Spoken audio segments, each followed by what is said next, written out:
April 15th, 2013, the Boston Marathon. A day that should have been about triumph and celebration turned into terror when two bombs exploded at the finish line, killing 3 people and wounding hundreds of others. But what happened 4 days later, in the early morning hours of April 19th, is a story that most people think they know, but they really don't, at least not from the perspective of the small-town police officers who found themselves face to face with the bombers in what became the most intense firefight in modern American law enforcement history. Hi, I'm Dennis Collins. I'm your host, and this is Heroes Behind the Badge. Today, we're bringing you the untold story of the Watertown shootout. 7 to 9 minutes of pure hell, where 3 local police officers armed only with handguns took on 2 terrorists who were throwing pipe bombs and firing dozens of rounds. Our guest today is Ed DeVeau, the retired chief of police, Watertown, Massachusetts. He served for 3 decades, the citizens of Watertown, and for nearly 15 years, he led that department as chief of police. But nothing, absolutely nothing, prepared him or his officers for what they would face on that April night. Chief DeVeau is here to tell in his own words about courage under fire, split-second decisions that save lives, ordinary cops who did extraordinary things when evil came to their doorstep. You're about to hear tactics that aren't taught in any police academy, innovations born of desperation, and heroism that will leave you amazed. This is the real story of how a 55-member police department took down the Boston Marathon bombers. Retired Chief Ed DeVeau, welcome to Heroes Behind the Badge. This story that we're talking about today actually kind of got its start on April 15th of 2013. That's that infamous day when 2 monsters decided that it was going to be a good idea to blow up the finish line at the Boston Marathon. And again, I remember vividly, 12 years ago, I remember vividly seeing the video of the finish at the Boston Marathon and the terror, the smoke and the explosion and people ducking and running. And I mean, awful, just awful. Right. But this story ends on April 19th. Right. And that's when you, Ed, and your troops, the Watertown Mass Police Department, ended this mess. It's a great story. It's an heroic story. And I'm glad you're here with us today to tell us some things, as you said, that you don't know. Because we love to bring the real stories about real cops to everybody here on Heroes Behind the Badge. So first of all, let me thank you. Thank you for your public service, over 3 decades of dedicated public service to the citizens of Watertown, Mass. And half of that time, I think almost 15 years as chief of police there. So law enforcement was not just a career for you, it was a calling. And we thank you for serving. And we particularly thank you for the leadership and the courage that you and your team exhibited on April 19th. Tell us a little bit about how, these 2 terrorist monsters, whatever you want to call them, how did they get into your jurisdiction? How did this story unfold? Well, as you said, the actual bombing in Boston was on April 15th, and my department, along with all the surrounding communities, were just supporting Boston, sending in officers. We were sending 10 to 12 officers in a day, and we were happy to be doing that. My community was happy. We felt good about that. And then on Thursday, the 18th, around 6 o'clock, they released the pictures of the 2 brothers. And that's when everything started to fall in. And people were texting them saying, your pictures are out there. So their plan was to go down to New York City and use the last few pipe bombs they had and kill more people. Wow. And so that was their plan. They wanted to get another handgun, so they executed an MIT campus police officer tried to get his gun, but he fought all the way to the end, and they never really did get his gun. They fled, and they hijacked the That was Ed. If I just might interject, I want to make sure we get the name out there. That was Sean Collier, an MIT police officer, a very brave soul who struggled mightily, and they shot him 6 times while sitting in his patrol car. I'll never forget that story. Often a forgotten part of the Boston Marathon story, that a law enforcement officer was killed in the line of duty by these 2 terrorists. I just wanted to make sure we got that very clear for our listeners and audience. Sean was heroic. How did they get to Watertown, your town? So when they carjacked a vehicle, and they came to Watertown and dumped their private vehicle, and then was planning to go down to New York City. They were over getting gas in Cambridge, nearby Watertown. Watertown touches Boston and Cambridge. And the kid was an Asian student, exchange student, and he realized these guys are going to kill me. So while they were gassing up, he got out of the vehicle. They tried to grab him. He got away and ran to another gas station very close by. They locked him in, called the Cambridge police. And so what the 2 brothers realized was the SUV that they had was going to be known to law enforcement. So they doubled back to Watertown. An interesting part of the story was the Asian student was a math major, and he had a photographic memory. So they had OnStar in the vehicle, and he knew the 26-digit code for his OnStar, and gave it to the Cambridge PD, and they started tracking that vehicle. There was a language barrier, and so he never did tell the police that they told him that they were the marathon bombers. They just thought this was a carjacking. So at midnight in Watertown, we're breaking roll call. We have 4 officers on the street and a patrol sergeant. They've been told Sean Collier has been executed, but there is no direct link yet to the 2 brothers. Right. And that's how they left roll call. In the meantime, Cambridge PD called us and said there's a girl in Watertown right now that witnessed the shooting of Sean Collier. She's distraught. She's with her father. Can you send a police officer over there and bring her back? We need to talk to her. So we had one female officer on the street. She picked her up, and it turned out this girl just clung to my officer, saying, tell me everything's going to be all right. I was in Boston. I saw the bombings in Boston. Now I saw this officer get executed. And they drive off. So now we only have 3 officers on the street, obviously, and a patrol sergeant. And that's when Cambridge calls us and said, we're tracking this vehicle. It was carjacked, and it's on Dexter Ave. And that's in the East Watertown side of really close to Cambridge. And let me jump in here real quick. And just to clarify, because I was a little confused.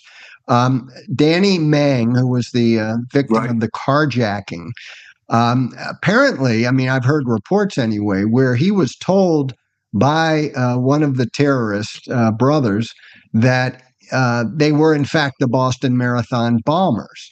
But I think what you just indicated was because of this language barrier, this gentleman spoke Chinese, I guess, that they never really knew that the people they were tracking on this carjacking were, in fact, the Boston Marathon bombers? That's exactly true. They told them we committed, we're the Boston bombers. And they also said we killed a Cambridge police officer tonight. And obviously that was false, but Sean Collier's cruiser at MIT was identical colors to Cambridge. So they thought it was a Cambridge cop, and they were proud they thought they killed a Cambridge cop. So they were bragging about the fact they had killed a cop is the point, right? Exactly. And so now we get told that the Mercedes is on Dexter Ave in Watertown. Again, our officers, all they think it was is probably going to be a couple of punk kids from Cambridge that carjacked this vehicle. Right. Once we get to them, they're going to jump out of the car, and we're going to chase them all over the back streets of Watertown. So our officers got notified. Joey Reynolds, eight years on the job, was in that area of town, and he starts coming down Dexter Ave. what he doesn't understand is there's two vehicles. They saw Joe coming, so they both jumped into their vehicle with one brother and the other in the Mercedes, and they just crossed. And Joe looked over at them and called the station, says, "I see the Mercedes." Mm. Wow. Wow. And so, okay, so he stopped. He spots the Mercedes, but he doesn't realize that the people inside this Mercedes were the Boston Marathon bombers. He thought they were just these punk carjackers from Cambridge. Didn't know they had killed a cop at this point. Didn't really understand the gravity of the situation and the danger of the situation. Did they call for backup? Were there more officers that ultimately made the stop?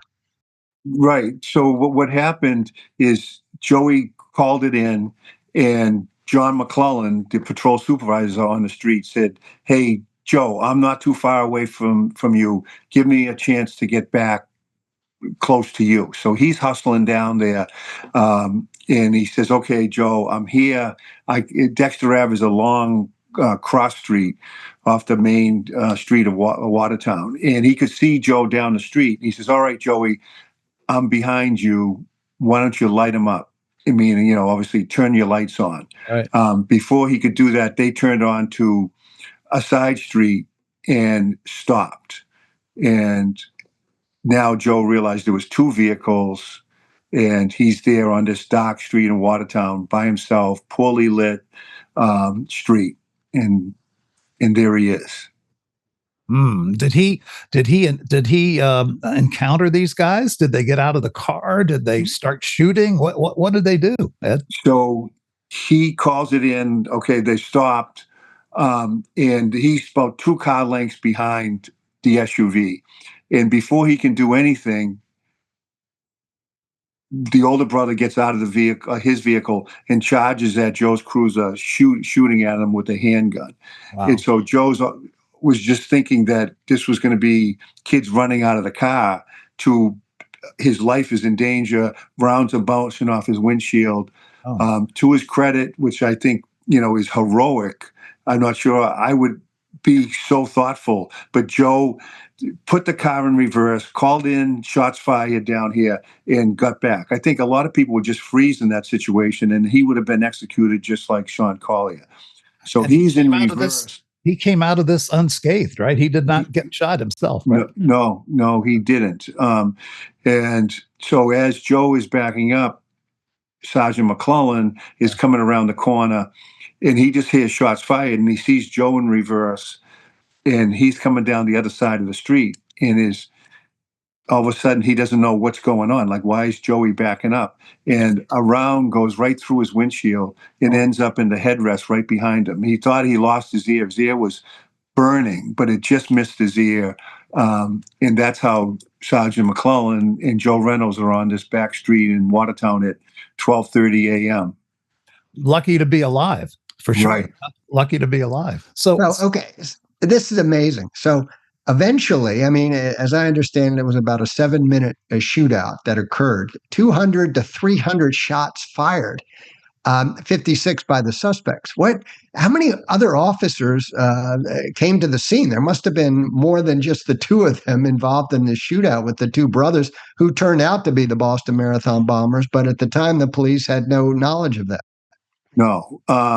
Eventually, the whole cavalry came, but it was just my officers that were in the shootout. And as you well say, the average gunfight for a police officer is 10 seconds.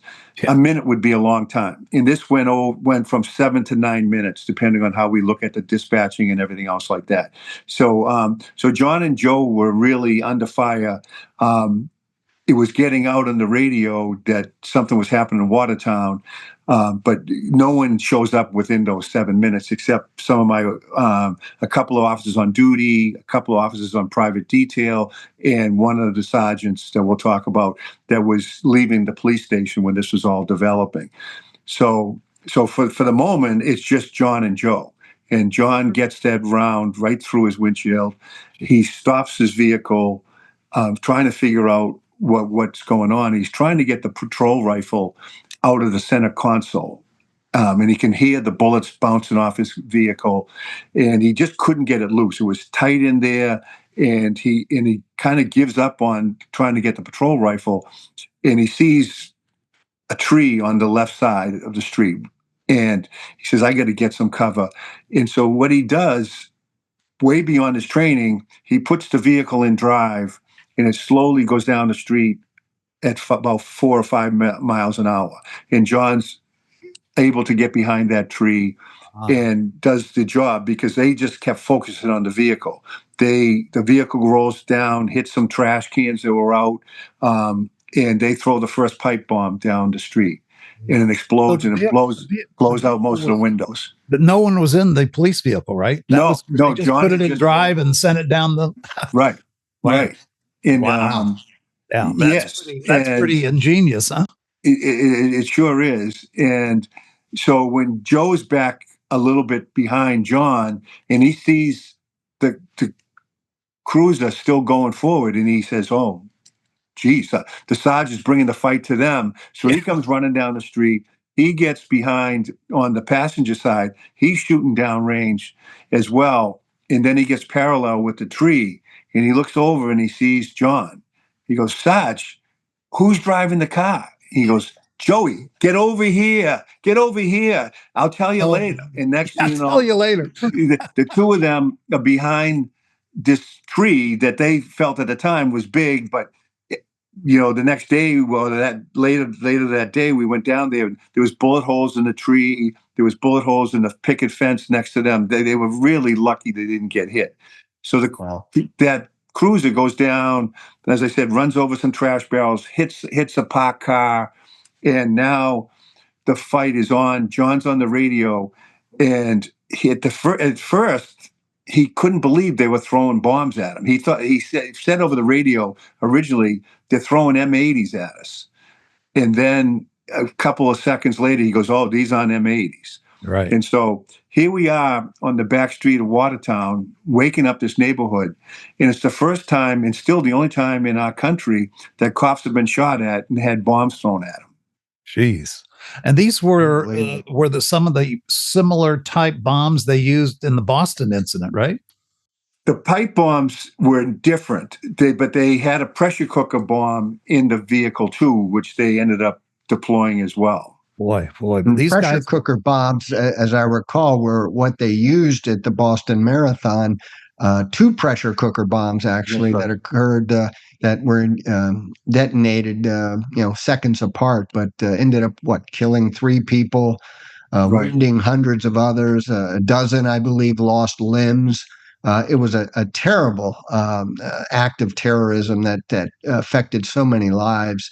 And we don't want to brush over the fact that there were lives lost and many lives ruined in many ways by that bombing. So, but again, in Watertown during the shootout, you had no idea. Your officers had no idea you were dealing with the Boston Marathon bombers, and all of a sudden bombs were exploding, grenades were being thrown, right, and a lot of shots were being fired. What kind of weapons did the 2 terrorist brothers have during the shootout? What were they using? They only had a handgun. My officers thought at the time they had a rifle because at one point they were just lighting the pipe bombs and then the pressure cooker bomb. So they saw 2 flashes. One was obviously the handgun. The other one was just them with a match or a lighter lighting the bomb. But they only had one. But what happened was the older brother was shooting, and the younger brother kept handing him clips, and that's why they got off so many rounds. They were reloading very quickly, and so my officers were really under fire. After that, after John and Joe are behind a tree, they throw another pressure cooker bomb up the street. No, not, excuse me, a pipe bomb, and that's right out in the middle of the street. John and Joe go running away from it into the driveway, but the pipe bomb doesn't explode. So now it's just sitting parallel to the tree, And Joe says to John, "Hey, Sarge, we should just climb over this fence, go around this house, and get back to my cruiser that's a little further away, and we can get my patrol rifle." And John says, "Joey, we're not giving up on these guys. We're staying right here." And so they went back. And afterwards, John had said to me, the pipe bomb was right there. And I said, "John, what were you thinking?" He goes, "I didn't know if they could detonate it or not." And he goes, "I was looking at it thinking maybe it'll change colors and it'll tell me to run away again." He goes, "And then I realized that's stupid." And he goes, "I was so angry, I wanted to go out and throw it back at him, but I stayed there." So, I mean, here's two guys that are way beyond the training. We never trained them for anything like this, running into terrorists, having bombs thrown at them, being shot at. And they stood their ground. And it keeps going on. And now they throw another pipe bomb down the street. And now, at the same time, a lot of our off-duty or officers in other areas of the town are starting to show up. But it's a dark street. There was only one street light there. With all the shooting, it was really hard to see down the street. So it was kind of John and Joe that were there in the beginning. And so this next pipe bomb comes. They go running away, and this one goes off, and it shakes John and Joe to the core. When we took them off the street, all the fragments from that pipe bomb were all over both of them. And John, to the point, he really couldn't see. His eyes were like kind of bouncing around, if you will, because of the compression of the bomb. And he had to put his hands in his eyes to kind of focus his eyes. And then they continued to fight. And now some other officers start showing up. That's interesting. At this point, neither Joey or John were shot or seriously injured in any way? No. No, not at all. They were just. And how about the two terrorists? Had either of them been hit by the officer's bullets? They had good position behind the big SUV, and we were shooting at them, but not right away. Not up to this point. We don't think they were shot. Really? Wow. Yeah. So other officers start arriving to help. What's the rest of the story? How did they figure this out? Because it sounds to me like they were a little bit outmatched with all these bombs. That bombs were exploding and they didn't know what to do. Right. And so our officers start to show up, and they're at the top of Dexter Ave looking down. And the first officer that showed up put a spotlight on and focused it down on where they were, and it immediately got shot out. And so he was only on the job 2 years, kind of shaken up. They're trying to figure out what's going on. And then there was my other sergeant that had worked the 4 to midnight shift. He had to do a police report. He was in the parking lot having a cigarette because his wife didn't know he smoked. And he's listening to the radio, and he hears the call on Dexter Ave, and he thinks the same thing. It's going to be a couple of punk kids. I'm in my family minivan. I'll go down there and help the guys. So he gets about halfway there, and then he hears shots fired, guys in trouble, and everything. So when he gets there, Jeff Pugilis and I graduated Watertown High School. Joe and John graduated from one high school. We are just like a local police department. Right. And so Jeff has been on the job 30 years. He's our firearms instructor, former veteran of the military service. And so he's kind of grasp what's going on. He says, "I can see John and Joe. I'll go down the other side of the street, go behind the backyards, and I'll flank them and give Joe and John support." So he starts to go through the backyards, and he's jumping over the fences. And at the same time, with all this noise, this whole neighborhood is woken up, obviously. And one of them was this guy, Gary, that Jeff and I graduated high school with. He's in his house right there. And he hears all this commotion. He thinks this kid's playing with fireworks. So he opens his front door, ready to yell at the kids, knock it off. And he closes the door and says, "Holy shit." And he doesn't know what to do. He just kind of goes back in his kitchen, trying to figure out what to do. And now Jeff is coming through his backyard. At the same time, now the two brothers light the pressure cooker bomb, and they heave it down the street. They can't throw that nearly as far as the pipe bombs, but this explodes, and it lights up the whole neighborhood, car alarms are going off. Now everybody's woken up. And so here it is, in this little side street, and 3 of my officers are in harm's way. I would say. And these guys don't seem to be running out of bombs, huh? They keep throwing stuff at them. Right. I think we have to remind our audience. I mean, all of this is happening within about 7 to 9 minutes. Shots being fired 200 to 300 shots, pipe bombs being thrown. I think there were 5 of them, and this pressure bomb now. Now, I'm curious because I am confused. You're indicating that right now, at this point in the confrontation, there's only been 3 Watertown police officers at the scene trying to engage these 2 terrorists. And yet other reports indicate that officers from all sorts of other departments, converged on the scene. But how could that have happened within 7 to 9 minutes? It had to be just your guys, right? Right. And it was. The only outside agency was the Mass Transit Authority police were there. And they had gone to Cambridge and saw that it was just saturated with law enforcement where Sean Colley had been killed. And so they were just kind of driving around and would just happen to be in Watertown. And so they were right in that area. The problem was it took a couple of minutes for us to realize, what's going on, shots fired, get on the Greater Boston network and alert all the police departments. Shots fired, bombs going off. And so people, Craig, start heading to Watertown. But there's no highway to get from Boston or Cambridge. So a lot of people didn't know where Watertown was. A lot of people knew where Watertown was, but they didn't know where we were, the exact street. So some of my officers that were responding, there was cruisers just going right by them, heading into Watertown Square, which was about a mile and a half away. So that was kind of the reason. Eventually, everybody got there, but not until this whole thing played out, except for that transit authority. And there was a 2-man vehicle that it was there in Watertown. Yeah, and that's fair to say that throughout this confrontation, the 7 to 9 minute shootout, that you still had no idea, your officers had no idea that these were the Boston Marathon bombers? No, John and Jeff, everything happened so fast.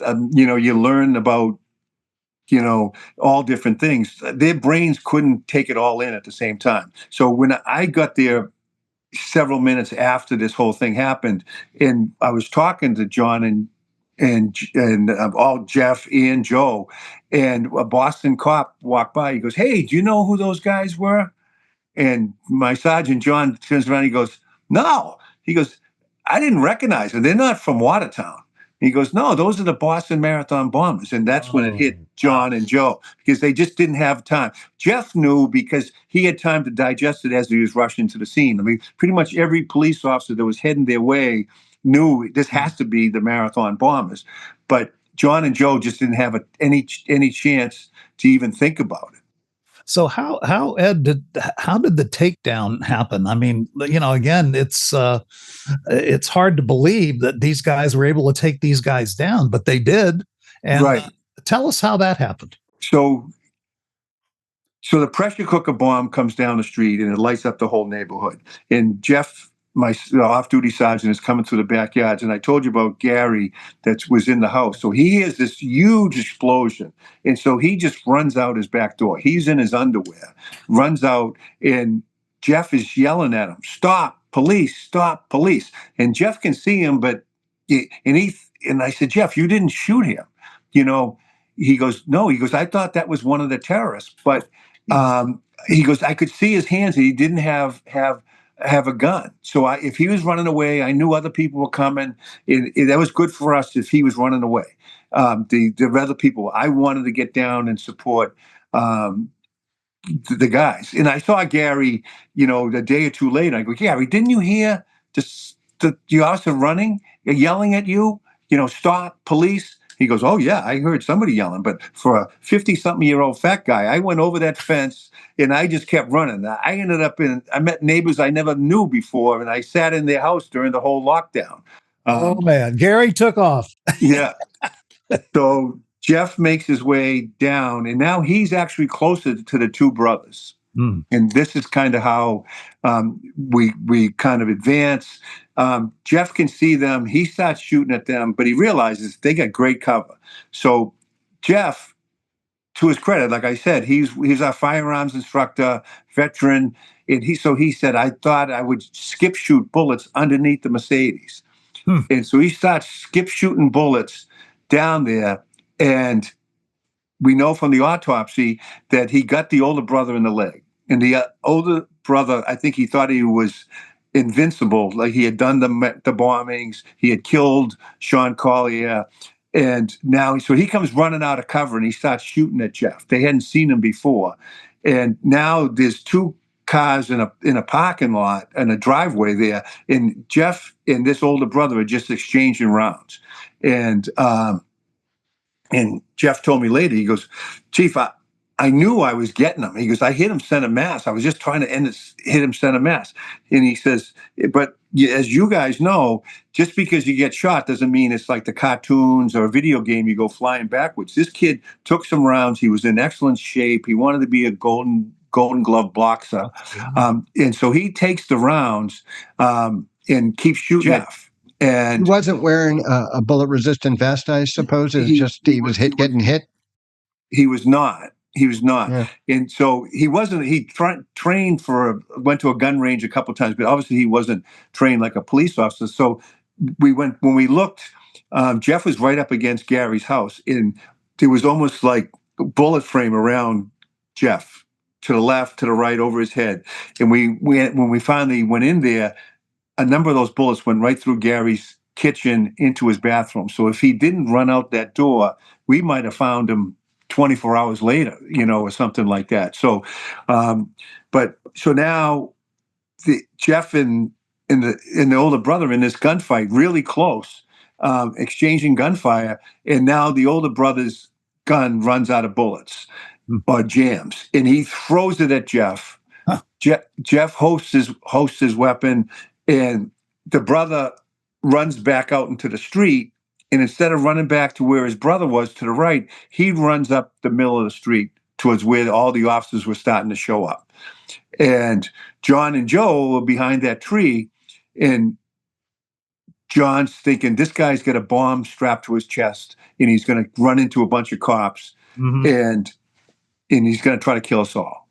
So John runs out in the middle of the street, and what John knew, but no one else knew, John had already run out of bullets.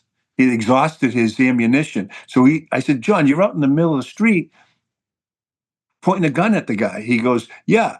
He goes, I thought he had a bomb. I knew he didn't have a gun, but he didn't know I didn't have any bullets. So I said, get down, stop, and said a few swear words, I'm going to blow your head off. And he starts pretending his gun is shooting.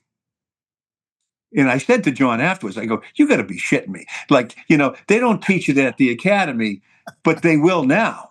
Yeah. And so the older brother kind of went backwards, and Jeff come up behind him and tackled him. And now the three of them, John, Joe, and Jeff, had got the older brother down the ground. He's bleeding from these wounds.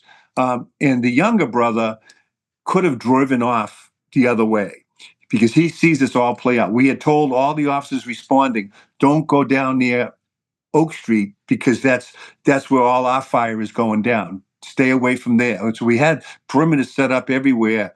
So he could have driven out at least a street or two and got away. Instead, he makes a U-turn and comes flying up the street at my officers and his older brother. Intent, as I recall him, later when he was interrogated, he wanted to kill more police officers when he drove away. That's his intent of the U-turn and driving toward the officers. He wanted to kill more officers. Is that right? That's right. He, in our situation, we're thinking that he wanted to kill John and Joe and Jeff. They're right on top of his brother, handcuffing him, right. And they might have wanted to kill his own brother too, so he doesn't get taken in. But he comes charging up the street, flying with this thing, and John, Joe, and Jeff were able to just get out of the way, and he runs right over his brother and starts dragging him up the street. Wow. Now towards where all the other officers that had shown up were at this intersection. We didn't purposely create a roadblock, but you know how sometimes when first responders come, they just dump their cruisers everywhere. And so there was. So he just kept going. He slams into Joe's car and pushes it away. And he makes his way out. He dislodged his brother right there in the street. And so Jeff goes running up, jumps on him again. Now, this guy's been shot, dragged down the street. He's still alive, and he's fighting Jeff when he's trying to put the handcuffs on him. And what happened was, okay, now the other officers, the brother's on the run. What do you do? And then all of a sudden someone says, officer down. And Dick Donahue, the officer for the transit authority that came to help us, got crossfire and got shot in the upper crotch and had a serious wound, and one of my officers, Timmy Menton, had just got out. He was a medic in the military. He carried a tourniquet with him, which was before everybody did that. Right. Tried to put it on, and he says, it's just too high up. I can't stop the bleeding. So they're trying to stop the bleeding. We're trying to get an ambulance in there. And so the younger brother has gotten away.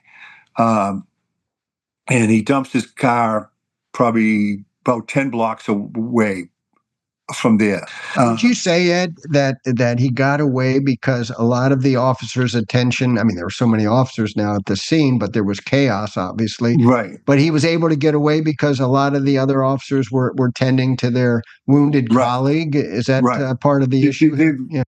Right. I mean, there still weren't a lot of other police officers here. They were coming still. And so it's one of those things that we always talk about, in a critical incident. You don't have enough help in the beginning, and then you have way too much help at the end. And this was just classic of that. 2 or 3 police officers in the shootout. And then by midday, we got thousands of cops that we're trying to put into the different mall parking lots because everybody wanted to come and help. So we had really too many officers later on. But during this time, there was probably only 5 or 6 officers, and they're going to the aid of Dick Donahue.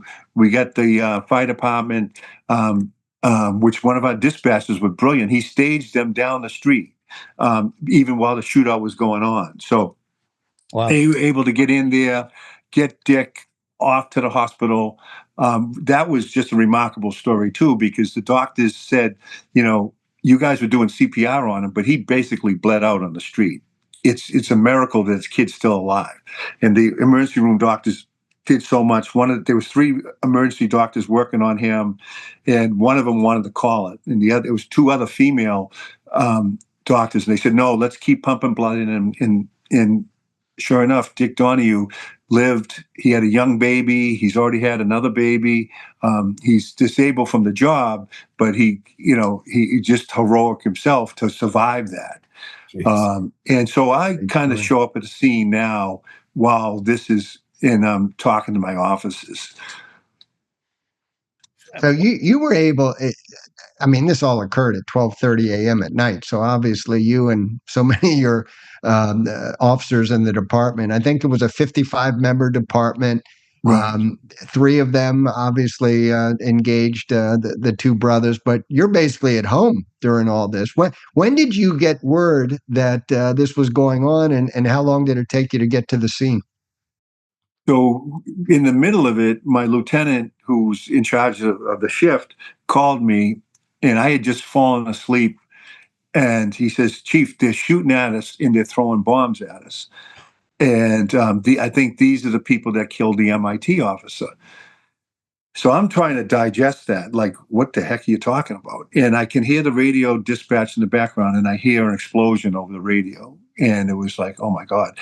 So I said, Lou, I'm on my way. And so it took me probably 15 minutes to get there. So the younger brother had fled, and we were just talking to John, Joe, and Jeff, and all the other officers. And as you can imagine now, everybody's figured out where we're at. And so now all kinds of officers are all over the place as we're debriefing. And at the time when I got there, they told me, don't worry, one brother went to the hospital and he's not going to make it. And the other one, we got 4 or 5 people proned out, and we just have to send some witnesses down there to identify him. so that's when I was talking to John, Joe, and Jeff about what had happened. And, John's telling me that he says to me, Chief, I violated policy tonight. And I said, Sarge, what are you talking about? He goes, well, they were shooting at me and I tried to get cover and I rolled the cruiser down the street and it hit some trash barrels. Pipe bomb blew out the windows and hit a parked car. And he goes, I know that's against policy. And I said, John, are you shitting me? I said, he looks at me and he says, you're not mad at me? I go, John, am I not mad at you? You're alive. I want to hug you. And I'm hugging him in the middle of the street because I didn't know the other brother was on the loose. We were kind of that cop humor we all know about, kind of just relaxed. Everything's going to be okay. And so John's like, and he goes, oh, you're not mad at me. I go, John, it was the same as him shooting his gun. I go, John, what made you think about rolling the cruiser down the street? I said, they don't teach you that shit at the academy, but they will now. And so, that's why when you guys reached out to me and said, would you be interested? I said, I'll talk about my officers all day long because I'm just so proud of them and what they did beyond their training. So, Chief, I think I heard you say that you thought you might have the younger brother, that you said there were some guys proned out. Were they being investigated as perhaps being that guy? That's right. And so that's why we were relaxed at the scene for a few minutes. And then somebody came walking by and said, hey, Chief, the guys are in the wind. And I said, what are you talking about? I thought, what happened to those 4 or 5 guys? And they said, oh, they turned out to be a bunch of drunks coming back from Cambridge and Boston. And, it wasn't them. And so then all of a sudden, now it's like our demeanor obviously changed. We have that unexploded pipe bomb in the middle of this side street. The car that was dumped 10 blocks away had another pipe bomb in it. So we're talking about evacuating 2 neighborhoods at 1:15 in the morning now. And we have this manhunt. And my guys were really kind of felt strongly that, we had perimeter set up. We had a tight one and a bigger one around. And so we felt comfortable that maybe he was still around. Sure. But we got, so everybody starts showing up. And so now it goes from like, just not the Watertown Police Department. We had to get all the officers that were in this neighborhood down to the 2 malls that are side by side across the street from each other. And you know how cops are. They didn't want to move. They said, like, we got to go down there. So I said to one of the Boston superintendents, I said, you have a megaphone? And he goes, yeah. I go, get up on that car right there and tell everybody they're not getting an assignment unless they report to the mall. We really had to clear out this neighborhood. And reluctantly, everybody started moving out because I get it. Everybody wanted to be that cop to catch him, right? But we had to do it as a team, not as individuals. So that worked to a point. I saw some guys sneaking in the bushes trying to get away so they could stay there.